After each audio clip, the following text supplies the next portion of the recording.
Hello, and let me turn that off. Welcome back to the Experience Podcast with just me again. It's another solo episode.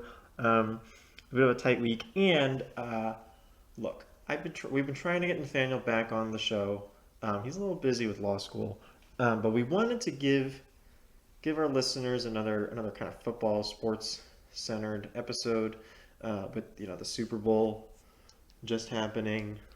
Um, well, by the time this comes out, a couple days ago. Uh, so, and you guys seem to like the sports ones usually. So, we try to, I'll try to get back into them. It's not going to happen all the time, but every once in a while, when there's something that I feel like is we're talking about, we can kind of talk a little bit about football. We haven't really talked a lot about this season, and I, we'll see. So we'll see how this goes. The usual caveat. Oh, sorry, I thought I heard something going on outside. The usual caveat uh, with these solo episodes, I have no idea how long it's going to go. I say that every time, and then of course it lasts 40 minutes or so because I keep rambling. But we're going to talk. By we I mean me. About the Super Bowl. I think is really. I mean, there's other sports going on, obviously, and maybe we'll do a little baseball when it comes up in a couple months because that's going to be interesting to get back into. I usually take like a pretty long, well, I take the winter off.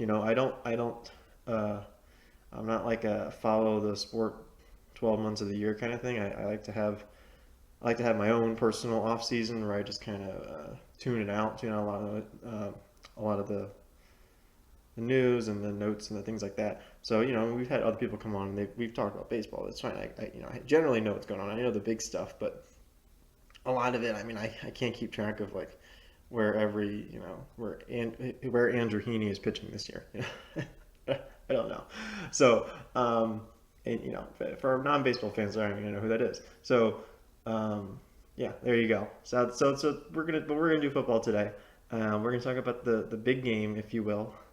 I don't know. I mean, I guess I'll have to name the episode accordingly. Um, so yeah, we're just gonna do a little recap here. I mean, I don't know how much to get into.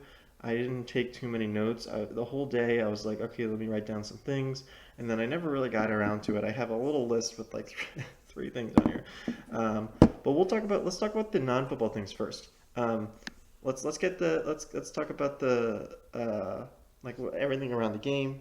I don't understand. Listen, I'm not. I would consider myself a moderate, maybe a mild Taylor Swift fan. Okay, I'm familiar with a lot of her songs, not all of them.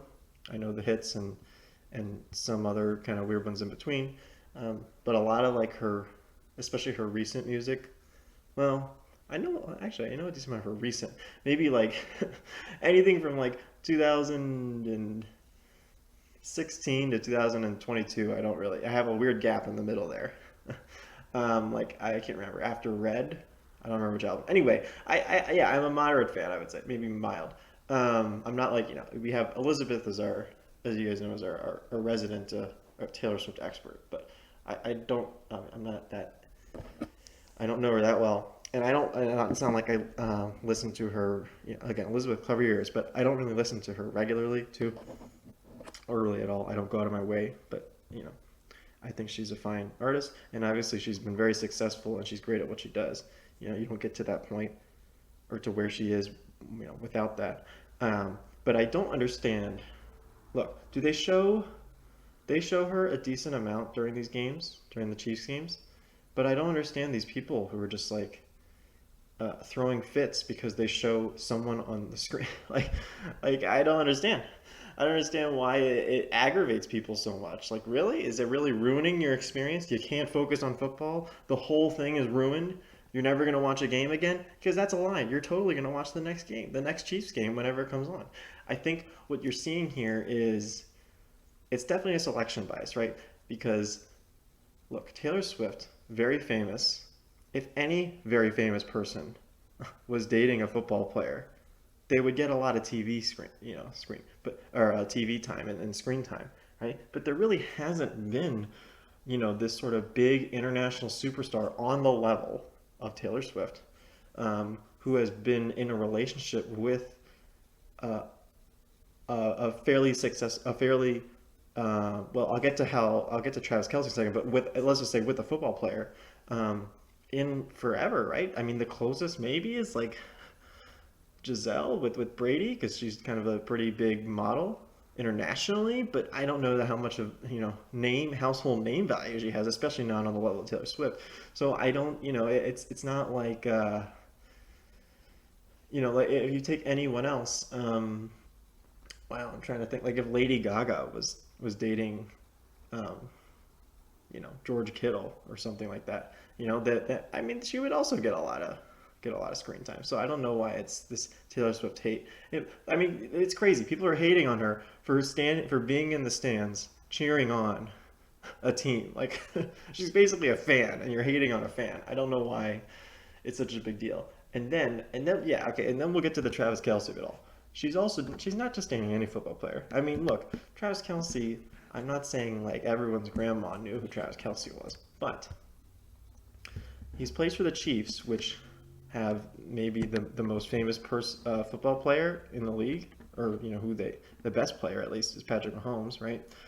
Um, which has made the Chiefs a fairly big team as far as what's it called, like ratings wise, right? The Chiefs play a lot of primetime games, and even when they don't play primetime games, when they're playing on Sunday afternoons, they're playing in the late window, which is sort of like like a mini primetime game, right? Because it's shown in they're playing in that like 4 o'clock or 4:30 window, or that's why I said late, depending on which coast you're on, but um, depending on time zones. But the late half of the Sunday games, they're playing in that window, which Fox markets as America's Game of the Week, right? And they're showing it to the majority of households that are watching it. That's sort of like like I said, like a mini primetime game. So, but the point is, they're playing in a lot of high-profile games. You see the Chiefs a lot on TV, and so you're seeing her because her games are always they're always on Sunday night, Monday night, whenever. And the playoffs, right? That's three more games, or they played four games in the playoffs. That's four more times that you got to see her, right? If she were dating J.C. Horn, who's a corner for the Panthers, right? I just picked a random player. Brian Burke is probably too famous. J.C. Horn. She wouldn't get that screen time, right? The Panthers never play in prime. I'm sure. Okay, they probably play on Thursday nights. They probably had like one Monday game or something, just because of how the schedule works. But they don't get the same screen time, right? And then yeah, Travis Kelce, again, a player on the one of the most famous teams, also probably the second most recognizable player. Again, pre Taylor Swift, I'm talking pre Taylor Swift. Travis Kelce is probably the second most recognizable player on that team. Name recognition, I'm talking about like face, but even that face too. On that team. Like I can't think of anyone else. Like because Tyreek Hill's gone, so it's probably Kelce. I don't know how big of a name Chris Jones is. He's one of their best players, but I don't know if Chris Jones is really someone that the average. You think of an average person like my mom. I would consider very casual. I mean, she doesn't really watch football, but she kind of absorbs it through osmosis, just hanging out with being with my dad who watches a lot, and then or I guess around me and my family, I guess. So she kind of just gets associated with it. She knows who Travis Kelce is. I think she knew who he was before Taylor Swift, which is kind of the point. Again, she doesn't know who J.C. Horn is, or pick a random player. Uh, you know, I'm trying to think like Montez Sweat. If Taylor Swift were dating Montez Sweat on the Commanders or the Bears, either way. I mean, those are like historical franchises, but right now they don't have a huge market share or uh, I hate to use it, but like prestige right around it, right? The Chiefs have now won what, 3 Super Bowls over the last few years? Someone do the math on that. But yeah, so that's the Taylor Swift. I spent 10 minutes here talking about Taylor Swift, and I didn't mean to, but it's just strange how people are so obsessed with it. And I just wanted to dive into like, there's a lot of confounding variables here. There's a lot that went, it was sort of like this, the stars aligned here again with like the famous, person with the famous singer or entertainment star with a very famous team and one of their most famous players. It's just kind of how it worked out. I'm not even going to get into the political nonsense of it all. Uh, I'm not even going to touch on that part. I'm just talking about the people. I mean, one of these people, I'm going to call him out, my dad, who's just like, and he even admitted, he's like, I don't even know why I get so aggravated or get upset by it. And I'm like, yeah, why do you get upset by it? It doesn't make any sense. It doesn't ruin the game. I think someone did a counter last night for how often she showed up. I will say, she shows up when the Chiefs do well, and the Chiefs didn't really have a big offensive play for the first quarter and a half, and she didn't make an appearance on the screen from kickoff until like halfway through the second quarter. So, um, yeah, so that's Taylor Swift. So we're gonna move on. We're done talking about Taylor Swift. I'm gonna check that off. There we go. We're done. Actually, I deleted it because we're done with that. Just because I find it, I don't know, I find it mostly boring and like, what are we doing here? So the next topic, we're gonna talk about the ads. Okay, the ads, right? Everyone loves the Super Bowl commercials, but this year I was with a small group, I'll say. It was less than 10 people, I'll say, that I was with. I was the youngest too. Most of these people were older. Um, and they didn't seem very into the ads this year. They were very, now, and I did point out to them, the second quarter is where the premium ads are, because that's where you get it. That's the highest cost for ads is during the second quarter, because that's when the most people are watching the game is in the second quarter. Because you think about it, the first quarter people are still kind of getting into it, or they're still arriving to their party or whatever, and then in the second half people tail off as as this happens. So the second quarter is the that premium time slot for ads, and I think there were some decent ads in there. I mean I don't remember any specifics because I have terrible memory on that. Um, but from what I gather, people were not very satisfied. I didn't notice too many trailers. I noticed there's like a Deadpool teaser for a trailer, basically saying watch the trailer online, which is an interesting way to do it. Um, Not too many movie trailers. A lot of I don't know, kind of generic ads, stuff that I feel like weren't really moving the needle. Um, there were some that people I was with, they were saying, I didn't get that one. I'm like, I didn't get it either. Some of them were a little off. But that's it. That's it for ads. We're gonna scroll right, not scroll. We're gonna move right through this, and we're gonna get to the rest of the game. So let me see what I had here. Now let's talk. Let's see which things should we hit on first. I gotta pull this up. You're gonna hear typing because that's how we do this. We're not very professional on this podcast. We don't have it already up. We don't have better sound systems and things like that. Um, anyway, we never even talked about it. The Chiefs did win. Um, it was a uh, very tight game, and there was, if you do kind of a noise canceled score, right? If you take out a lot of the noise elements like penalties and turnovers and things like that, stuff that like super noisy, and you just get to like the fundamentals of how the offense and defense were playing, um, they would actually tell you that the teams were very close in how they performed last night. The big difference being that the 49ers uh, had a couple sort of drive ending, a couple of bad plays basically, a couple drive ending plays, and then the fumbles. Right, there were technically 7 fumbles in the game. Right, and that includes like one where the bad snap. Patrick Mahomes, he got like a bad snap one time, but he picked it up immediately. It still counts as a fumble. So there were 7 of those. The Chiefs recovered 6 of them. Right, and that also includes the punt return, or I guess lack thereof, that the punt return fumble that the Chiefs recovered. So there were a number of fumble recoveries that the Chiefs got their way, but then also the 49ers got a little luckier on the penalty side, so that kind of canceled out, but ultimately, like I said, it was sort of like uh, that's just how it worked out. It was a very close game, and you really hope, I've already seen articles on websites about how the 49ers should be looking seriously at this, and Kyle Shanahan is in shambles and all this, and I think that's a little bit of an overreaction. It was clearly a very close game. Could have gone either way. Literally went to overtime. It's only the second game to go to overtime in Super Bowl history. So yeah, I don't know. I think there's not really a lot of takeaways as far as like what does San Francisco need to do to figure out whatever. They played as well as they could have. Um, there's a lot of like, why didn't they run the ball more? I heard that a lot. Um, and like, okay, so one of the narratives is that they came out in the, I want to say like the second half. They came out and ran the ball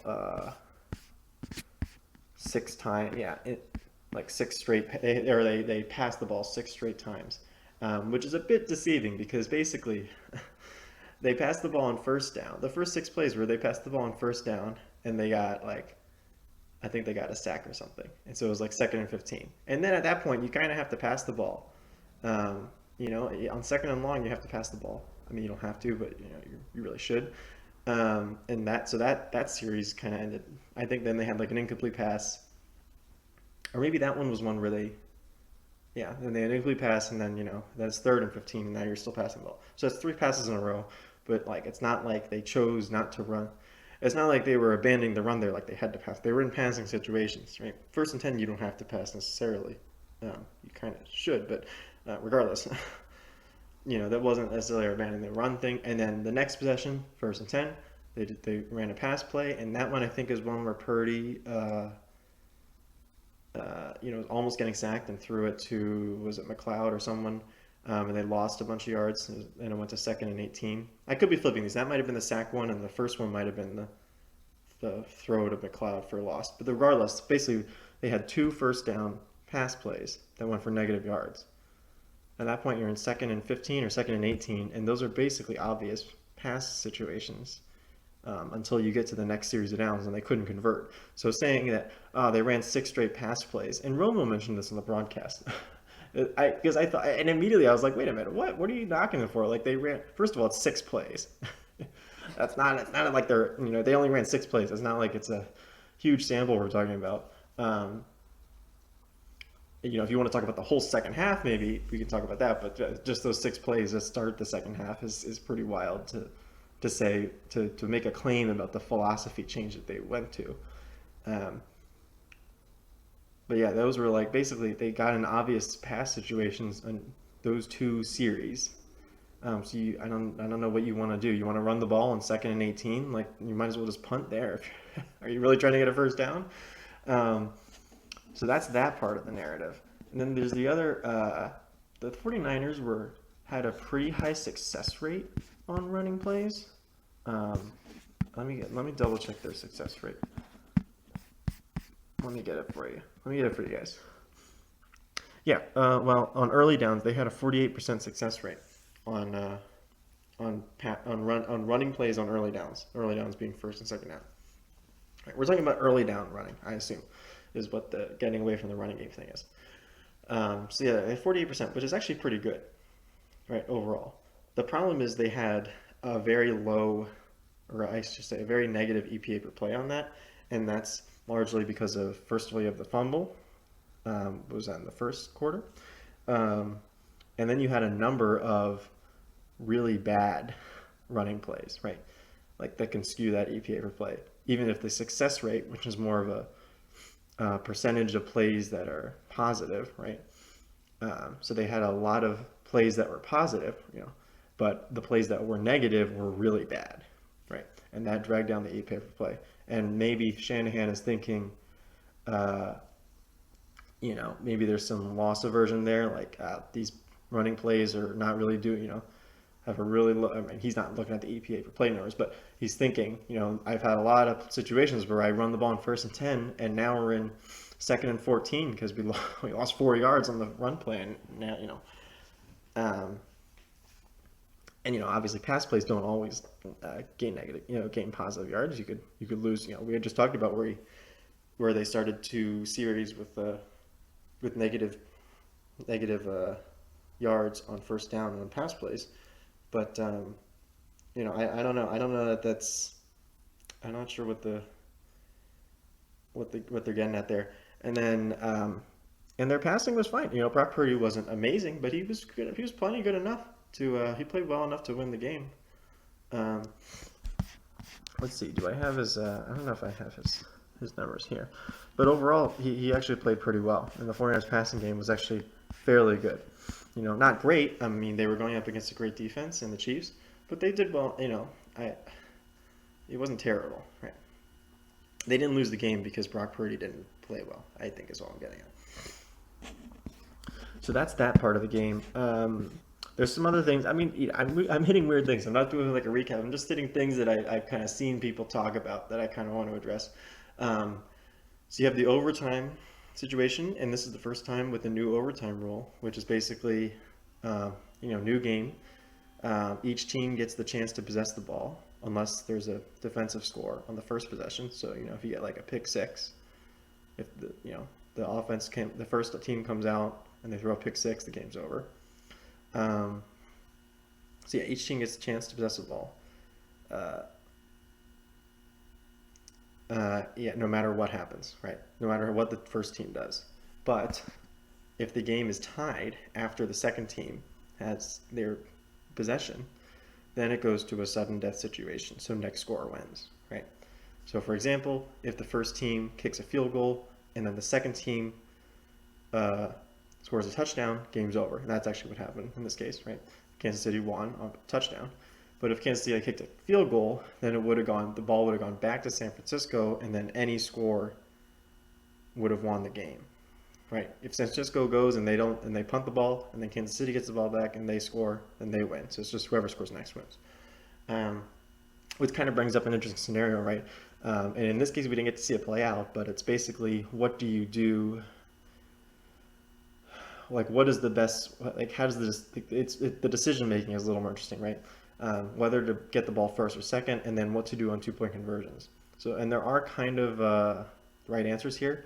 As far as we'll address we'll come back to the first one, but the second one, 2-point conversions, right? If you get the ball first and you score a touchdown, you shouldn't go for a 2-point conversion, right? You really shouldn't.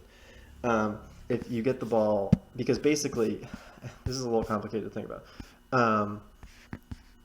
Basically, if you assume that a PAT, right, a kick is 100% likely, and a 2-point conversion is 50% likely. For these, we're just using rough stats here. Obviously, it's not. It's like 93 and 49.5% or whatever. But if you assume that, basically, if you kick the PAT and the other team goes for a 2, then you're going to lose 50% of the time, right? If you're the first team, you score your touchdown, you kick the extra point, and the other team scores a touchdown, and they go for 2, you're going to lose 50% of the time, right? That's fine.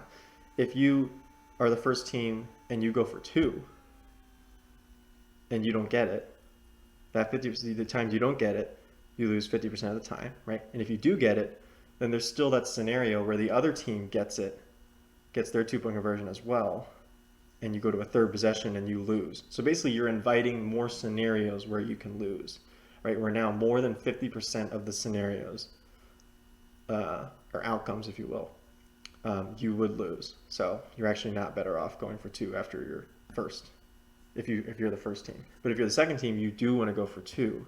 You have to, basically, because if you just tie the game there, then the other team just needs a field goal to win, right? The other team has that advantage of being the first team in a sudden death scenario, which is a much bigger advantage. So you kind of have to go for a 2-point conversion there, because your likelihood of winning is less than 50% if you don't go for a 2-point conversion. So, okay, that's that. And then as far as which do you do first? Should you be the first team or the second team to possess the ball? And the answer there is actually very unclear, right? So Seth Walder of ESPN actually did a survey here of NFL staffers, analytics staffers. There's 10 votes. And basically, the vast majority, there's actually a interesting contention. So 10 people voted, 3 said lean first possession. So the options, I should just give you the options first. The options are strongly prefer first possession, lean first possession, 50-50, lean second possession, and then strongly prefer second possession. And this is in the scenario last night with the 49ers and Chiefs too, by the way, so keep that in mind. So 3 said lean first possession, 4 said about 50-50, and 3 said strongly prefer second possession. So there's not really a consensus here. These are from NFL analytics staffers, right, too. So these are people that are working for the NFL teams that would, be in the room helping these coaches make these decisions before the game when you talk about the scenarios that could come up in a game like this.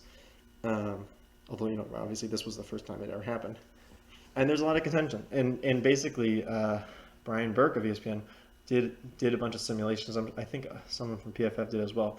Ran a bunch of simulations for what the optimal decision would be, and it's basically break even, right?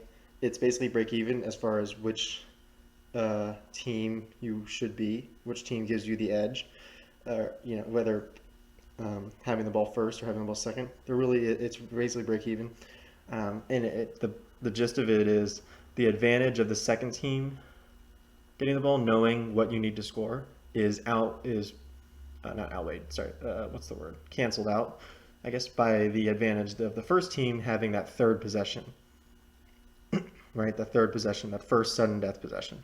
That those advantages basically cancel out. So, and then as far as last night, and so basically, since it's a break even, then you basically have to use your coaching judgment to say, I think in that scenario, or in a scenario like that, you have to say, do I have a really good 2-point play, right? Because that's what it's going to kind of come down to. If you're the second team, because if you're the first team, you're not going to do a 2-point conversion. You're going to have to defend a 2-point conversion. And if you're the second team, you're going to have to convert your 2-point conversion, but you don't have to defend one. So if you have a really good 2-point conversion play, if you play that you feel strongly will get that 2-point conversion, then you should probably go second.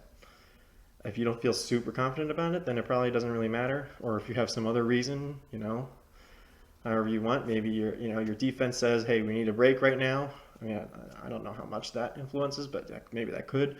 Then maybe you want to possess the ball first. But I mean, yeah, again, it's at that point, it's really just coach's discretion. There really isn't an obvious quantitative answer, which actually makes it more interesting, right? Because a lot of like these 4th downs and 2-point conversion tries and things like that are like kind of solved, like they're solved problems. There's usually like a very clear answer, or at least there's even in those toss-up scenarios, we know what the coaches are going to do because they lean conservative in that case. But in this situation, it's kind of a brand new territory. It's something that we haven't seen before, and there's not really a clear answer on which decision is better, which makes it more interesting. So that's the overtime thing. The last thing I wanted to bring up, and we're gonna wrap it up soon here, guys. I promise. Trust me. I can't keep doing it.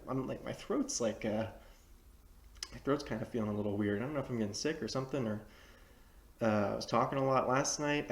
Let me tell you guys, I had a lot of great jokes last night. Okay, I can't repeat them here because I don't remember them. But let me just take my word for it.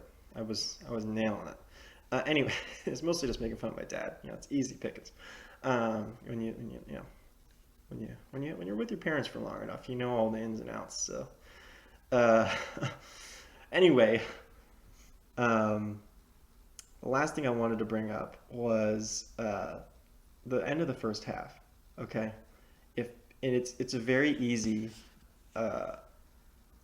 It's sort of a very easy thing to see if both teams end the first half, or I guess even the second half, but we're talking about the first half first, but end the first half with timeouts, then someone messed up, right? Someone messed up. Someone didn't manage the clock right? If both teams have extra timeouts, then you're not doing it right. And the answer in this case was actually probably the 49ers. The Chiefs had the ball. I don't have the exact numbers in front of me. I could, but I don't want to type more on the computer. That'll really mess up the audio. It's not great audio anyway. But the Chiefs had the ball late in the first half, down near the goal line, and the 49ers kind of just let the time run down. I can't even remember, did the Chiefs score a touchdown or a field goal? Doesn't even matter. I think they kicked a field goal. But yeah, the 49ers basically just let the time run down and then got the ball back with, 20 seconds and 1 timeout or something, or 2 timeouts. That's not good clock management.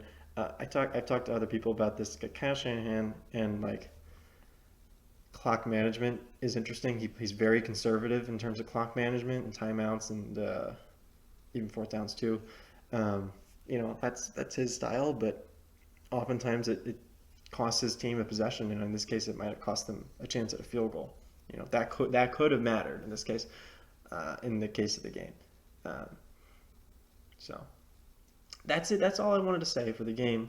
One more thing. I did see people talk about that missed PAT by Jake Moody that basically caused the game to go, quote unquote, caused the game to go to overtime. I think that's a little bit of a, what's it called? A hindsight bias, I guess. Because I think in that scenario, if he actually gets that PAT, then the 49ers would be up four when the Chiefs are driving down and they kick that field goal. It may influence the Chiefs actually to score a touchdown in that scenario. If he had gotten that PAT. Instead, the Chiefs are only losing by three, and so they have some incentive to just kick the field goal, right? Whereas getting a field goal, if they would settle for a field goal when they were down four, maybe they don't do that. Maybe they're a little more aggressive and try to get a touchdown to take the lead. Kind of in the middle of the fourth quarter is when that happened, toward the end of the fourth quarter. So just something else to keep in mind, right? It's not like you don't just add an extra point at the end of the game and say, well, look, you could have won. The incentives for how the teams play or kind of can change depending on one point even. So, that's really it. That's it for this episode this week. We may have, or I'm working on getting guests for the next week's episode. I do have an idea for if it's for the upcoming, what's it going to be? 300, number 300. Hold on. Yep, number 300. I do have an idea for that, or I could use it.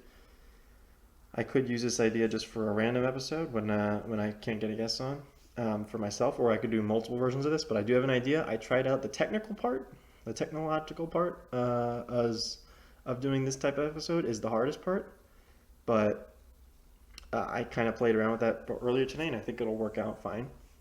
But I do have an idea for a little fun episode, kind of different type of episode than we've done. This is your tease that could come up. So we'll, be on the lookout for that. If it might be for number 300, it might be for something else. Who knows? But that's it for the episode. That is the Experience Podcast. So thank you for listening.